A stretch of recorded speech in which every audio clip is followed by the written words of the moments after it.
so why is he covered in bandages then? I don't know. In episode 10, photo finish, I was wondering what kind of monster Mr. like the coach Igor was, because he appears like a normie, like a very strange normie, but still a normie. I also noticed, because obviously Mr. Loser is also a normie, it's like, do they not have that feud between the monsters and the normies even in the webisodes? It might just be like a movie thing, I think. I also wondered why Cleo needed her bandages. Like, does it have a use or is it just an aesthetic thing? And how did Draculaura's hair show up in the photos? Like, not her face or anything, literally her hair.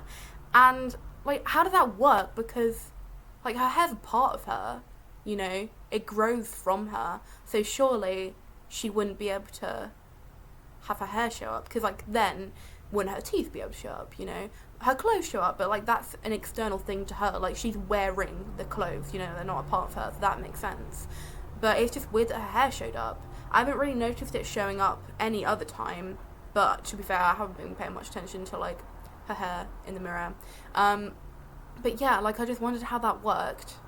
And going back to like how there are like certain like maybe cameras that can film a vampire and like have her show up because of like the lack of mirrors, then wouldn't you use that in like cameras as well so they could show up for that? In episode 11, Serrano de Giulia, we are introduced to Slow-Mo.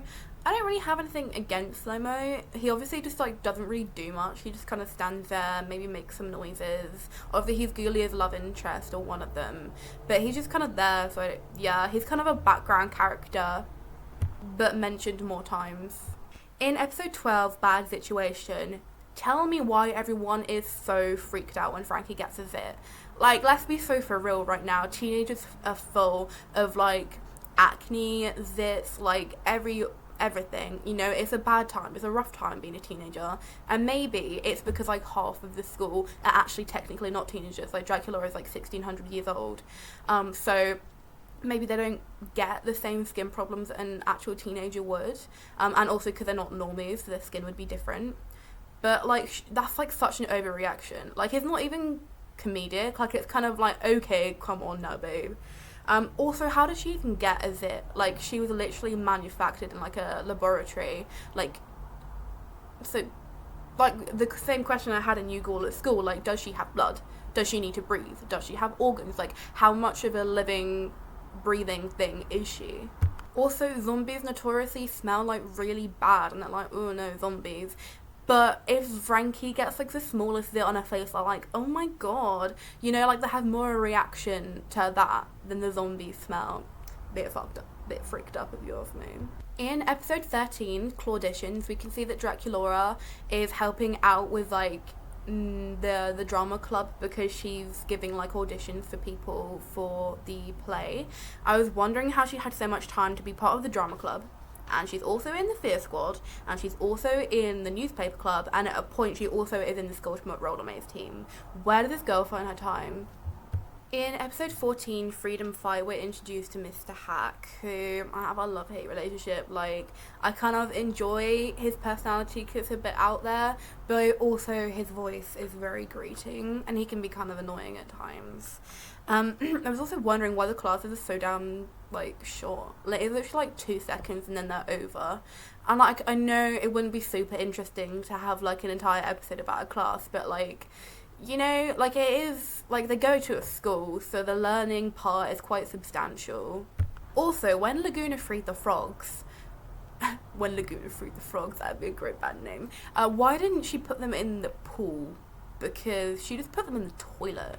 Like, surely you'd put them in the pool, you know? I mean, maybe she'd want to use the pool later, but like, I'm sure she'd still use it if there were frogs in it, you know? But now if you put frogs in a toilet, then no girl can go to the toilet. What was she thinking? In episode 15, Totally Busted, how on earth did Cleo's really tightly wrapped chest bandages get caught in Frankie's neck bolt? Like, they're basically the same height. There's just like, it feels like there's no way that could like physically happen.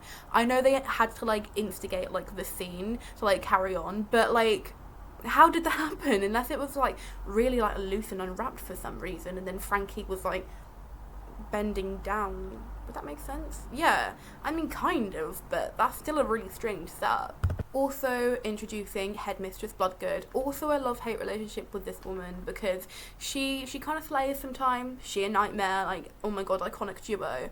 But she's not a great headmistress, you know, like, half the time she's like, oh no, the school's falling apart, and then the main goal's just like, fix the day, you know.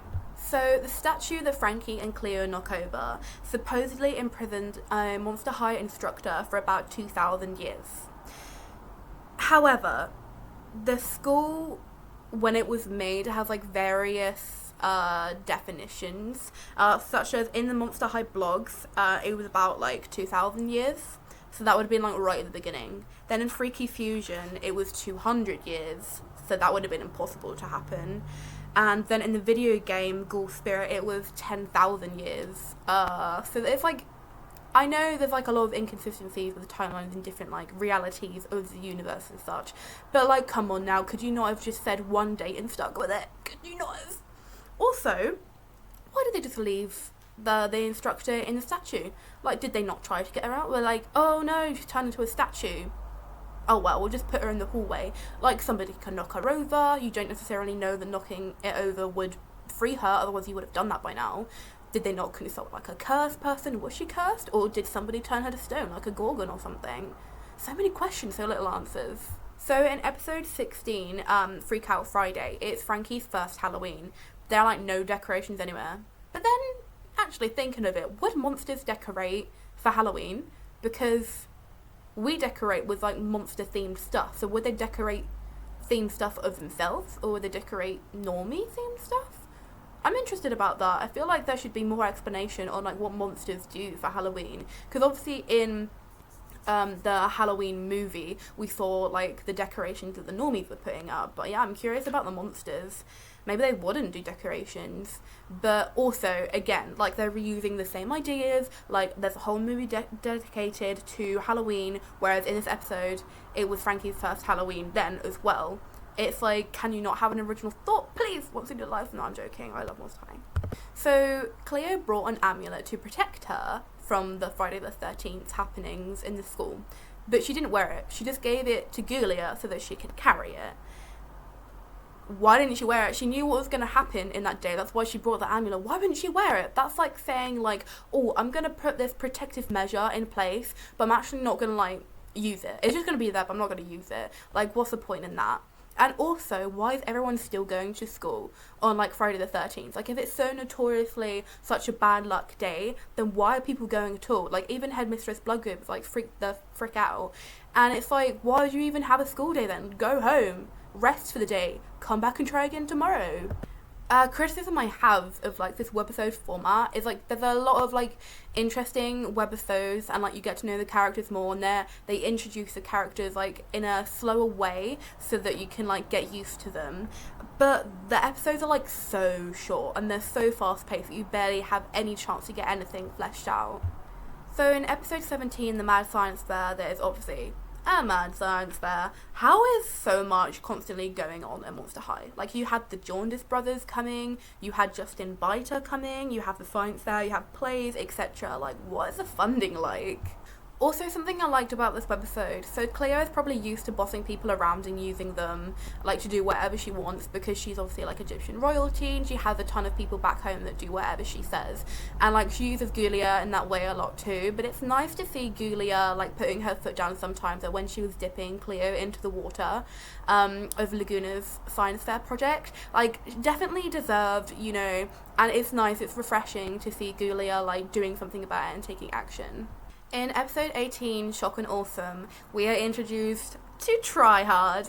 Now, I'm pretty sure this is like a Monster High's version of Twilight or something, and they literally, one of the films is called Try Hard, The Final Sparkle. Like, babe, that was so funny. Also, Frankie, how are you still saying that you're 16 days old? We are on episode 18, darling. You cannot physically, possibly, still be like that young. You can't be. Does Frankie just like not age? Maybe that's what she's like doing, because her physical body doesn't age, presumably, because she was like manufactured in a laboratory. Then maybe she's just like, oh yeah, like I'm just always going to be this age. But, like, you do age, like, in the fact that, like, Draculaura is, like, 1600, like, she's not 16, you know? Like, so surely she should be counting, you know? I mean, I would want to know how many days old I was, because eventually that's years, you know? Also, when the ghouls were setting up the movie, how did they not realise that many plugs was going to cause a whole problem with the electricity? Like, they put way too many plugs in that thing, and Frankie's the only person that was like, that's a bit too many. Like, do you not have a brain? Girls, do you not have a brain?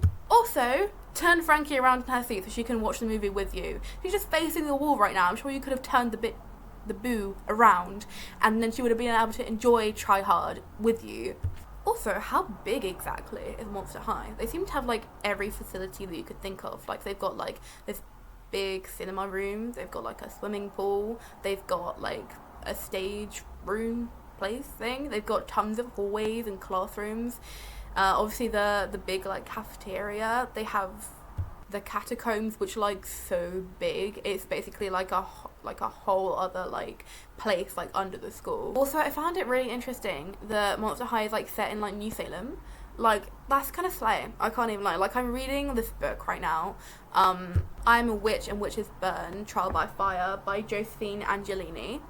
And it's, like, also set in Salem, and, like, it's all witchy and everything. And I just think it's, like, it's totally appropriate. Like, the aesthetic is, like, oh, it's juicy, I love it. Also, they must have, like, so many students. They're from, like, 40 different countries and, like, 5 dimensions. Like, how are you fitting everyone there? That's why, like, it must just be huge. It says, like, it's 3 layers, though, which, like, isn't a lot considering how many people you must be housing. And then they also had the merging of Belfry and Crescent Moon, so it's surely, oh my god, like, they need an extension. In episode 19, The Good, the Bad and the Fabulous, Draculaura tries to turn into a bat, but she surely must know at this point that she has to do her good deed in order to, like, have any of her, like, vampire powers, like, such as turning into a bat, so why would she even try? Also, it was actually really funny, like, when, the bat just came down while she, like, just conveniently fell asleep upstairs, and then they just thought the bat was Draculaura all day.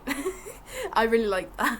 In episode 20, Rumour Run Wild, Claudine wins because somebody says that, oh yeah, there's, like, gonna be a carnival thrown. But, like, it was off of Frankie's phone, like, the carnival text. So surely they would be expecting her to throw a carnival after Claudine's elected now, because, like, that's the only reason that people voted for her. So, like, are they actually going to have to throw a carnival now? And if they did, where's that episode? I love a good carnival episode. Give me, like, a Psyche K-coded carnival episode. Also, people would surely question why Claudine was, like, throwing the carnival to win, but she wasn't even technically running. Because that's what she said to Cleo. She was like, oh my god, I wasn't even running. Then how did she win? Don't you have to run to win? Also, what's the Scream Queen anyway? It's not even explored. It's not even, like, explained. Like, Cleo was like, oh my god, I really want to be the Scream Queen. What is it? Babe, what is it? Tell me. I'm curious. I want to know. And Juice, did he also vote for Claudine?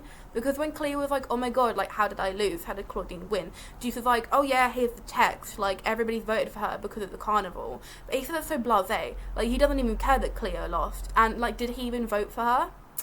I don't know. Sometimes Juice kind of stinks as a boyfriend, but I can't lie, Cleo stinks as a girlfriend sometimes too, so. In episode 21, Fur Will Fly, there is some bad blood between the ghouls and Heath. Specifically, Draculaura doesn't like Heath at all. And we saw that the last time she was, like, enamored with him. She was like, oh my god, he's so hot. And then they had their little, like, date thing, presumably. And something must have gone, like, horribly wrong during that because she hates him now. And it's not explored in the webisodes, which is kind of annoying because I feel like I'm missing out on some drama. I'm pretty sure it was explored in the books, but I'd have to do some research into that. Oh, okay, so, like, Heath made fun of her because she fell off the fear-leading pyramid when she saw a hot dog or something, and he was like, lol, and then Claude was like, nah, date me instead, which is kind of, Claude, Mr. Claude Wolfstone, him and Draculaura, perfect couple, perfect couple. So yeah, we're introduced to Claude in this episode properly, and so he steps in when Heath like, oh, Draculaura, let me raise you up, and Claude is like, no.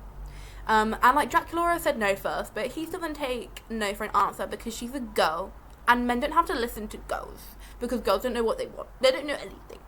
So you gotta love that timeless sexism where a man doesn't listen to a woman when she says no. He only listens to a man say no because he's scared of the man. Dracula is a vampire. If she wasn't a vegetarian/vegan, she would totally obliterate you, Heath Burns, and I hope you know that.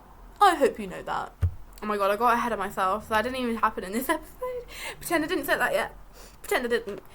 So in this episode, it's a different kind of timeless sexism, where it's like Claudine and she's like, oh, I can totally run. And he's like, no, can't, babe. No, can't. And like, yes, she can. Have you seen this leg? She can. She can do it. And she's a wolf. Like, why are you saying she can't run? She's a wolf. Are you stupid? So anyway, I love the scene when she's like, oh my, hold my bag, hold my earrings. Oh my god, it's so funny. Like when she just gives everything to Draculaura. It's a great scene. I love Claudine. She's such a boss.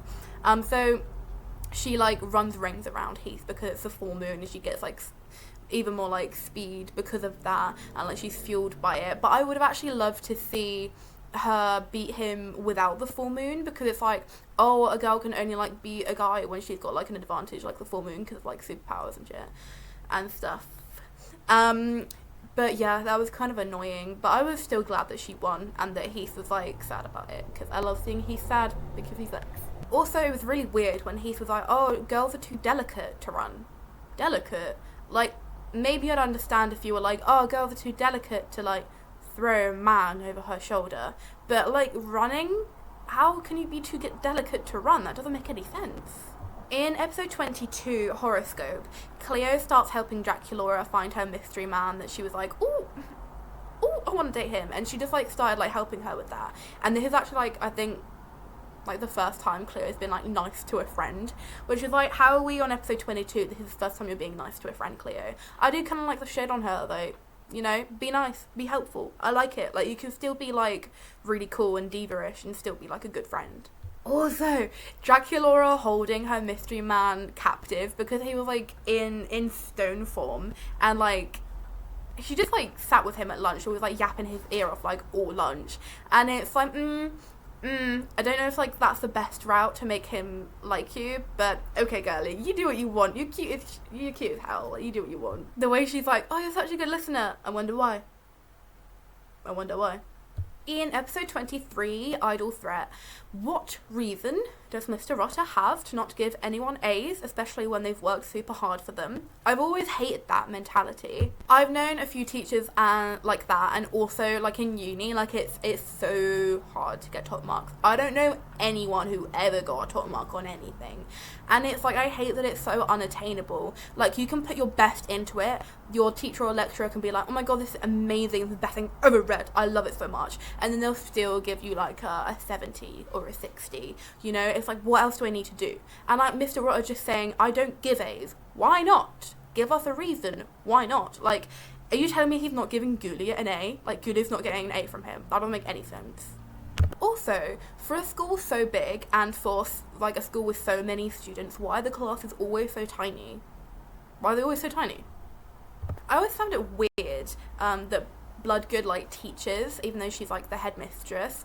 Maybe it's like different in other places. Like, I just personally have never seen like a headmaster or a headmistress like teach before. Like, mine didn't. He just kind of sat in his office and did his own little thing. I only saw him like twice, and I went to that school from 11 until like 18. Like sixth form included, by the way. Also, Cleo was balded. What happened to her hair? Is that like a temporary thing? Is it just gonna like grow back like in a few hours, in a few days? Because like the next time we see her, she's absolutely fine. She's got all her hair back. Or is she wearing a wig now? Or did she like find another amulet to get her hair back? It was just wild scene. We didn't even get any explanation. Like, how did she get her hair back? Explain, please. In episode 24, Hatch Me If You Can, for some reason, Mr. Hack sounds like a teenage boy. Like, not only just his attitude in that episode, but also the way, like, his voice. Why does he sound like a teenage boy? Why? He kind of reminds me of Horrid Henry, actually, and Horrid Henry isn't even a teenager. So, like, what happened? Why? Now, can you imagine? You're a sea monster, you know? You come from the sea.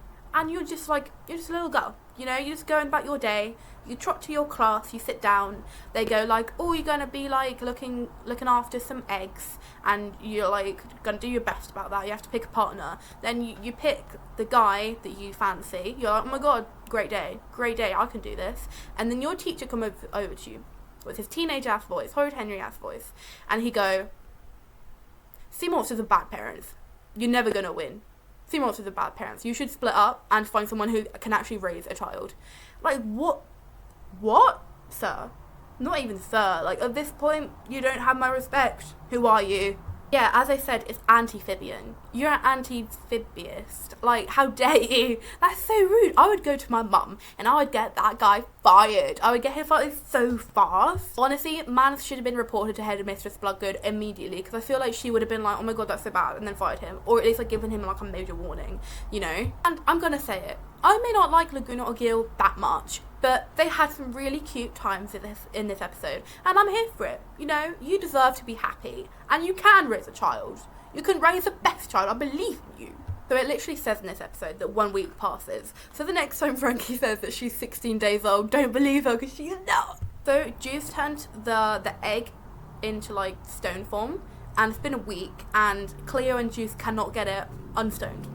Can't get it unstoned. So like, I don't really know exactly how his powers work. I feel like he doesn't either, because he said that it usually wears off like quite quickly within like a few hours or something. But like, it's so inconsistent. Like, he's like, what, is he about 16 at this point? I don't even know how old Gorgons are. Gotta check that. So he is 16. Also, he's a Pisces. I didn't know that. He doesn't really seem like a Pisces, does he? But then it would have been too on the nose to have all like the sea monsters being Pisces. I feel like he would have been something like maybe an earth sign, because he's quite like that. Getting off topic. I love the scene when that egg hatched and a newborn gargoyle came cruising out and attacked Mr. Hack. Deserved. Great ending. No notes. Episode 25, Date of the Dead. He cannot control his powers either. Why can nobody control their powers? He sets stuff on fire all the time. He sets himself on fire all the time. Mans, control yourself. Also, he's still a massive creep. Newsflash, are we surprised at this point? Like, leave a girl alone. You know, catch a hint. If she's not interested, it should be pretty apparent. Also, cute Ghoulia and slow-mo moment. I may not know what they're talking about. I may not know what they're thinking, but I like them. I like them. They should do more of that.